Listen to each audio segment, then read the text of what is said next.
El aborto es uno de los temas más polémicos de la actualidad. Abarca distintos tipos de conceptos, entre ellos los biológicos, filosóficos, políticos e incluso religiosos.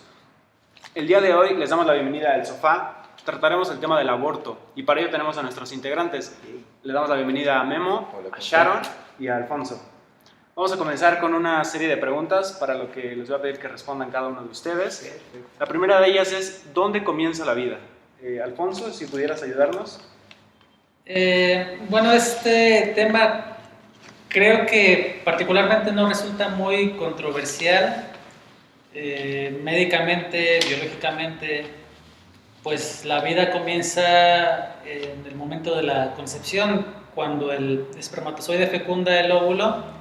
Tenemos un cigoto y ese es un ser vivo en el sentido clásico de la palabra, ¿no? Es un ser vivo porque se reovula a sí mismo, porque si uno no impide su desarrollo natural, continuará cambiando hasta llegar a ser un ser humano como los conocemos, ¿no? Con brazos, con piernas. Es cierto que es una forma de vida quizá primitiva en comparación con un ser humano completamente desarrollado, pero respecto a si es vivo o no, indudablemente es un ser vivo, es una célula. Las células están vivas. Entonces podríamos decir básicamente que la vida comienza una vez que inicia la fecundación. Sí, si la pregunta es simplemente ¿cuándo comienza la vida indiscutiblemente comienza en el momento de la concepción. No me parece que haya ningún problema al aceptar. Desacuerdo. Y creo que a veces el debate empieza cuando depende la percepción que la persona quiera tener, ¿no? Porque si es una mujer que estaba esperando embarazarse, en el momento en el que tiene 2-3 semanas de embarazo, ella dice, pues tengo a mi bebé, estoy embarazada, estoy esperando un bebé, y se refiere a el fruto de su vientre, como popularmente se dice, pues como un bebé. Pero si la persona no deseaba el embarazo y demás, pues la tendencia hoy es que la persona intenta rechazar o negarse a sí misma que su embarazo ya tiene vida, ¿no? Entonces, a veces, ya hablando como un poquito más en la forma en la que se ve, pues depende de eso, ¿no? De qué tan deseado sea. Pero biológicamente... Sí, creo que el asunto, bueno, muchas veces hay una confusión y una confusión gratuita, ¿no? Ni siquiera me parece que sea muy relevante. Pero bueno, para usar los términos técnicos, sí hay una diferencia entre un cigoto, un embrión, un feto y un bebé. Un bebé es cuando ya lo tiene uno en manos, es un bebé, ¿no? Antes de eso no es un bebé. Pero bueno, no me parece que esa sea la pregunta, ¿no? También puedo decir que un bebé no es un niño no es un adolescente no es un anciano. Tienen nombres diferentes a lo largo de las etapas de su vida, pero eso no les resta humanidad, ¿no? Claro. O sea, un niño no es un anciano, pero ambos son humanos. Un bebé no es un niño, un feto no es un bebé, un cigoto no es un feto. Sí, pero es un ser vivo con un código genético que es humano. Claro, por supuesto. Ahora, tenemos acá una situación para lo que Memo, si puedes ayudarnos, les voy a colocar algún argumento. El feto forma parte del cuerpo de la mujer durante la gestación y no es ni autosuficiente ni siquiera independiente de la madre en cuestión. Entonces, podríamos decir que la madre tiene derecho a decidir acerca de este producto. Bueno, de ahí a que esto le permita desalojar el producto de su vientre, vaya, quitarle la vida, no creo que sea digamos que sea el desarrollo del concepto o el del argumento el más adecuado, porque si nosotros desarrollamos este concepto así tal cual como, como no es independiente, ni siquiera, vaya, está incluso dentro de mí, entonces podríamos incluso con esto, no sé, decir que algún anciano que está viviendo dentro de mi casa y que ni siquiera es independiente y que ni siquiera se puede valer por sí mismo, entonces yo puedo matarlo o puedo simplemente decidir sobre su vida o sobre mi perro o sobre muchas personas que quizá no tengan la capacidad de valerse por sí mismas y que dependan de mí para alimentarse o para hacer cualquier cosa. Creo que el argumento, si nosotros lo llevamos a este extremo, creo que para nada es válido. Sí, esta idea, porque el argumento parece ser como no es independiente, claro, no es lo suficiente, entonces, no tiene derecho a opinar o no tiene valor de alguna manera. Y creo que, bueno, biológicamente, de nuevo, Yo dependo también de un montón de animalitos que tengo, bueno, de protozoarios que tengo en mi interior, ¿no? Si ellos no estuvieran allí, no podría vivir. Yo no podría vivir si las plantas no realizaran la fotosíntesis. También soy dependiente de ellos, ¿no? Sí, mientras está en el interior de la madre, el feto, bueno, el ser que está allí dentro depende de la madre, pero eso no implica que no sea un individuo único, ¿no? Auténtico, autónomo en el sentido de que no es el cuerpo de la madre el que produce el desarrollo del embrión, ¿no? Es el embrión mismo tiene instrucciones en su código genético que le permiten desarrollarse. Claro. Él toma nutrientes de la madre, así como nosotros tomamos nutrientes de nuestro medio, pero es él mismo quien está realizando ese desarrollo biológico, no es la madre quien lo está haciendo. Sí, si tomáramos el argumento al pie de la letra, nos llevaría a conclusiones a las que creo que nadie quiere llegar. Sí, claro, exacto. Bien, la Iglesia Adventista del Séptimo Día tiene algunas posturas importantes respecto al tema del aborto. En primera instancia, la Iglesia promueve el respeto a la vida, eso lo entendemos claramente. Sí. También la Iglesia considera necesario el aborto siempre y cuando esté en riesgo la vida de la madre o del hijo en cuestión. Y también considera algunas situaciones serias. Sharon, ¿cuáles crees que podrían ser algunas situaciones serias? Bueno, en realidad estuve leyendo algunos artículos al respecto y me encontré con algunos de los motivos en general, y ahorita hablo de los específicamente que podrían ser considerados. Uno es de los motivos por los cuales las personas, bueno, las mujeres abortan. Uno es porque quieren evitar la maternidad, porque dicen, bueno, ya tengo suficientes hijos y de pronto estoy embarazada otra vez y bueno, para como control de natalidad. Otro es para posponer la maternidad, o sea, ahorita no estoy en la etapa, pero quisiera ser mamá, pero más adelante, ¿no? Otro es por sus condiciones socioeconómicas, y que muchas personas, ese tal vez podría entrar dentro de las categorías que mucha gente considera, bueno, es más válido, ¿no? Como el practicar un aborto, porque si voy a traer a un niño a la vida para que sufra, para que no viva bien, para que muera de hambre, mucha gente podría considerarlo como un motivo por el cual está bien. Otro es porque, bueno, la relación con el padre no es buena, y entonces dicen, ¿para qué tenerlo en una familia inestable? Bla, bla, bla, ¿no? Otro es por la edad, que sean chicas muy jóvenes, que ya tienen una vida sexual activa, o muy grandes también, que, bueno, ahí hay riesgos de su salud. Otro sería, bueno, como decías, motivos de salud, que incluso hay casos que dicen que pueden estar en riesgo su vida. Y otro, pues por situaciones ya más complicadas como violaciones, ¿no? En realidad, bueno, nosotros podríamos decir, cada quien decide en qué momento, qué situaciones, si son lo suficientemente complejas para eso, o sea, como para que la persona recurra al aborto. Personalmente, y bueno, la Iglesia tiene su postura, pero personalmente creo que aún las condiciones más exageradas, aparentemente como podría ser el riesgo de muerte de la madre, yo creo que podrían incluso no ser lo suficientemente fuertes y van a decir, ay, ¿cómo? Para que se practique el aborto. ¿A qué me refiero? Estaba platicando hace unos días con un pastor, investigando un poco sobre esta temática, y me dijo que le llegó un caso de una persona que quería un consejo porque a ella le habían dicho los doctores que estaba en riesgo su vida y la del bebé, y que pues en determinado momento tenía que elegir, y que la otra opción pues era el aborto. Y me dijo, ¿tú qué le sugerirías? Yo personalmente le dije, bueno, yo creo que si uno es creyente, uno también recurre a Dios y no puede dejar de lado su fe en situaciones tan extremas como esta. Entonces yo le dije al pastor, yo le diría a esta persona pues que haga un plan de oración, un plan de fondo de inversión, de diferentes cosas, invitar a todo un grupo de amistades y demás creyentes a que se unan en oración con ella, y que pues que sea todo para la gloria de Dios, ¿no? Al final el pastor me comentó que pues precisamente ese fue el consejo que le dio a esta persona, y que actualmente, yo pensé que era un caso reciente que le habían preguntado y que él me decía a ver yo qué le opinaba, pero resulta que esta persona tuvo a su bebé, no pasó absolutamente nada malo, y la niña hoy tiene como 14 años, ¿no? Entonces eso de alguna forma también a mí me hace ver que aun cuando humanamente en determinado momento nuestra visión pueda parecer que la situación es demasiado extrema y que, bueno, la única salida es el aborto, incluso hay, o sea, a veces unos de verdad se ahogan un vaso con agua, y hay muchas otras opciones. Está también el caso de las violaciones, que es como que de las más aceptadas socialmente, incluso tal vez en la iglesia, que dicen, bueno, es una violación, nadie le va a imponer a alguien que tenga el fruto de algo tan terrible como una violación, ¿no?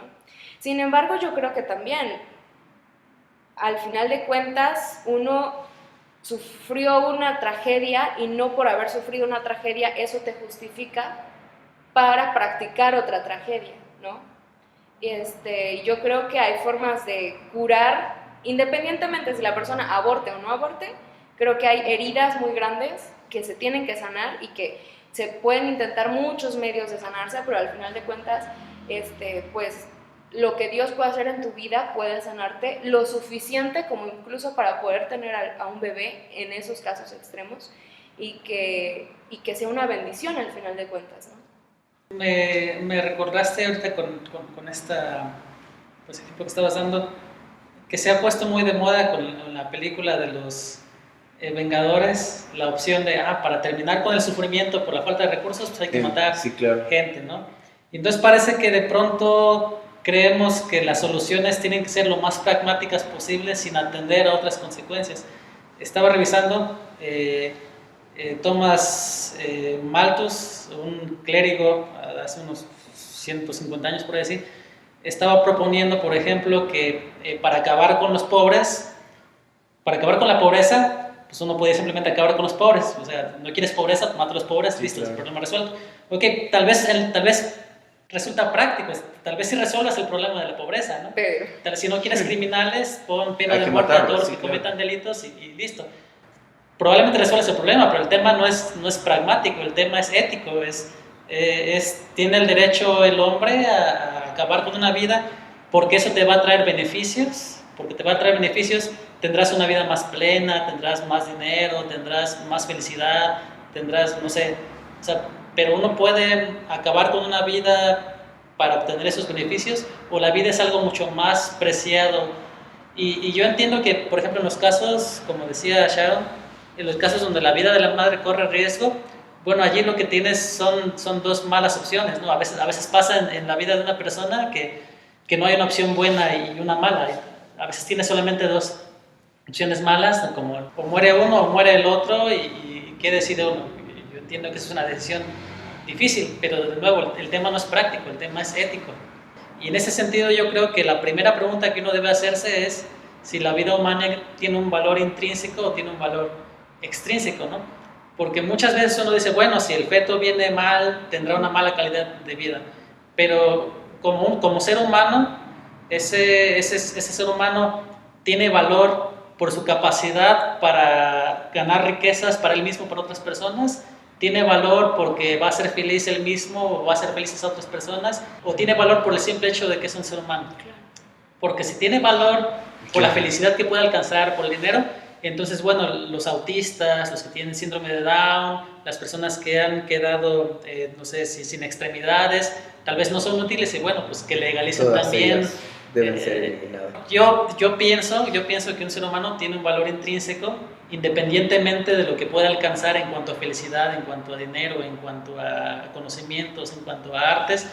Tiene valor por el simple hecho de ser un ser humano y por lo tanto es en este ámbito en que tenemos que resolverlo. No, y el problema es que como sociedad nos hemos quejado y hemos condenado tanto lo que se hizo en este periodo del Holocausto y hemos hablado tanto de toda esa filosofía nazi, de una mejor raza y demás, y entonces nosotros condenamos eso, no podemos ser igual de incongruentes de decir, bueno, es que el niño viene con una malformación o viene con otra situación complicada de salud o es producto de algo complicado. O sea, necesitamos también tener congruencia entonces como sociedad en las cosas que decimos. Esto se está poniendo buenísimo, pero vamos a hacer un corte y regresamos. Prefiero a mi Cristo al vano oro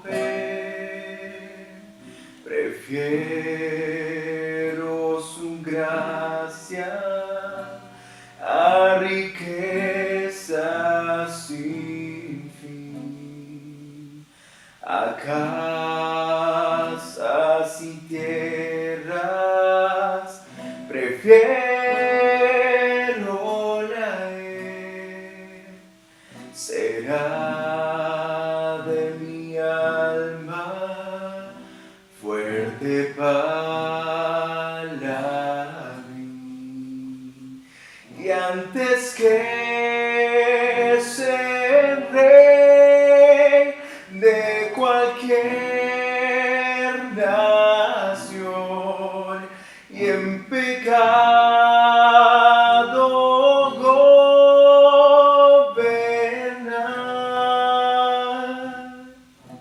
prefiero a mi Cristo sublime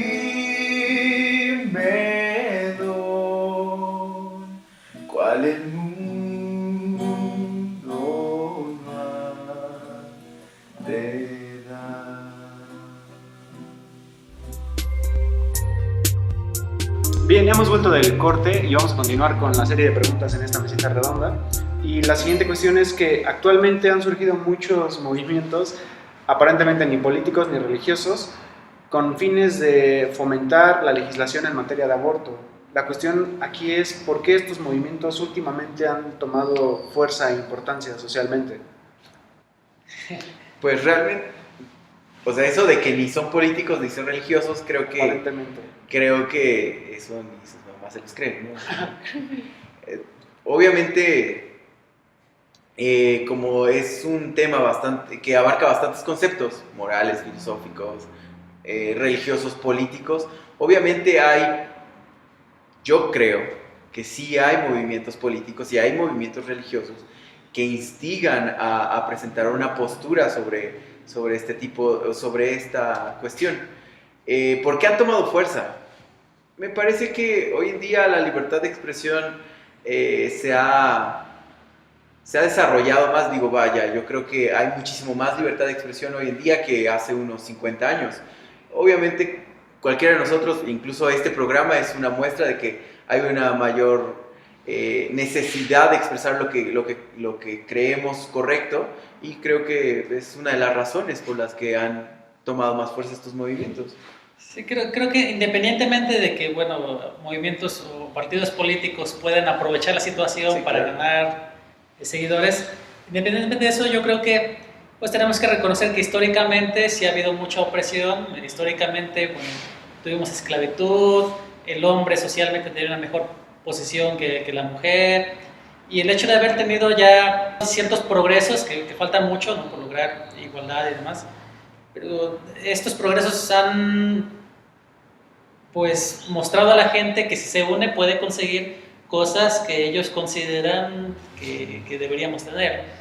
Y en el caso pues del aborto, lamentablemente es un reflejo de que sí hay muchos problemas sociales que no hemos podido resolver. Por ejemplo, el hecho de que uno de los principales motivos por los cuales las mujeres o la sociedad lucha por la legalización del aborto es la cuestión de las violaciones, ¿no? ¿Qué pasa cuando una mujer es violada y ahora está forzada a ser madre cuando no fue un accidente personal, ¿no?, sino fue algo que le pasó? Entonces creo que esta es una reacción, necesitamos una solución a esto. Ahora, yo personalmente pienso que si en un país, en una sociedad, realmente es un problema grave que muchas mujeres están dando a luz como consecuencia de una violación, creo que primero habría que resolver el problema de la violación. Ese problema tendría que estar resuelto antes de pensar en el aborto, ¿no?